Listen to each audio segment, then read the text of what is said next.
సర్దార్ వల్లభాయ్ పటేల్. ఒకవేళ ఈ వ్యక్తి లేకపోయి ఉంటే ఇప్పుడు మనం హైదరాబాద్ నుంచి కర్నూలుకి వెళ్ళాలన్నా వీసా తీసుకునే వెళ్లాల్సిన పరిస్థితి వచ్చేది. వ్యక్తి లేకపోయి ఉంటే భారతదేశం ఎన్నో వందల పార్ట్లుగా చిన్న చిన్న ముక్కలుగా విడిపోయి ఉండేది. థ్యాంక్ గాడ్ ఆ వ్యక్తి ఈ భూమి మీద ఉండడం, మన భారతదేశంలో ఉండడం, అది 1947లో అలాంటి పొజిషన్లో ఉండడం వల్లనే మన భారతదేశం మిగిలింది.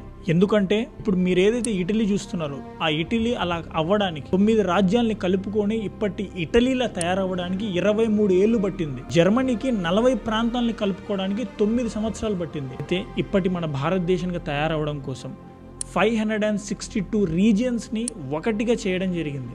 కేవలం 18 నెలల్లో చేయడం జరిగింది. జస్ట్ బికాజ్ సర్దార్ వల్లభాయ్ పటేల్ వల్ల.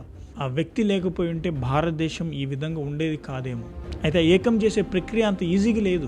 చేతిలో బఠానీలు తీసుకొని తింటూ వెళ్తుంటే ఆ బఠానీలు అయిపోయే లోపల ఒక రాజ్యం నుంచి ఇంకొక రాజ్యంలో వెళ్ళిపోయేవాళ్ళు. అంతటి చిన్న చిన్న రాజ్యాలు ఉండేవి. అలాంటి చిన్న చిన్న రాజ్యాల్ని హైదరాబాద్, జునాగఢ్ లాంటి పెద్ద పెద్ద రాజ్యాల్ని కూడా ఏకం చేసి మన భారతదేశంలోకి తీసుకువచ్చారంటే అది కేవలం సర్దార్ వల్లభాయ్ పటేల్ యొక్క ఇంటెలిజెన్స్ వల్లనే. జునాగఢ్, హైదరాబాద్ లాంటి రాజ్యాలు అయితే మన భారతదేశంలో కలవడానికి అసలు ఒప్పుకోలేదు. పటేల్ గారు మాత్రం బాంచా ఇంచు బై ఇంచ్ మన భారతదేశం కావాల్సిందే. ఒకవేళ కాదు కుదరదు అంటే 1948లో ఆపరేషన్ పోలో లాంటిది చేపించి హైదరాబాద్ లాంటి రాజ్యాన్ని భారతదేశంలో ఏకం చేయడం జరిగింది. అలాంటి స్ట్రిక్ట్ పాలసీస్ ని కూడా ఇంప్లిమెంట్ చేయడం జరిగింది. కేవలం 5 రోజుల్లో హైదరాబాద్ ని ఇండియాలో కలుపుకోవడం జరిగింది. అలాంటి వ్యక్తిని కేవలం పొలిటికల్ బెనిఫిట్స్ కోసం ఒక రంగు తగిలిచ్చి కేవలం ఆ పార్టీకే, ప్రాంతానికే పరిమితం చేయొద్దు. He is much more bigger than that. అప్పటి ఫ్రీడమ్ ఫైటర్స్ ఎవరైనా కూడా ఒక రంగు కోసమో, ఒక పార్టీ కోసమో, ఒక మతం కోసమో పని చేయలేదు. మన కోసం,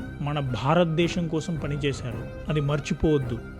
ఇప్పటి రాజకీయ నాయకులు కేవలం వాళ్ళ లబ్ధి కోసం ఫ్రీడమ్ ఫైటర్స్కి కూడా బౌండరీస్ పెట్టి కేవలం కొంతమందికి మాత్రమే పరిమితం చేయాలని చూస్తున్నారు. సారీ, నువ్వు కూడా ఇదే బిలీవ్ చేస్తుంటే చరిత్రని కానీ ఆ వ్యక్తిని కానీ సరిగ్గా అర్థం చేసుకోలేదు. Sardar Vallabhbhai Patel is much bigger than all of this bullshits. ఆ వ్యక్తి లేకపోతే భారతదేశం మ్యాప్ ఈ విధంగా ఉండేది కాదు.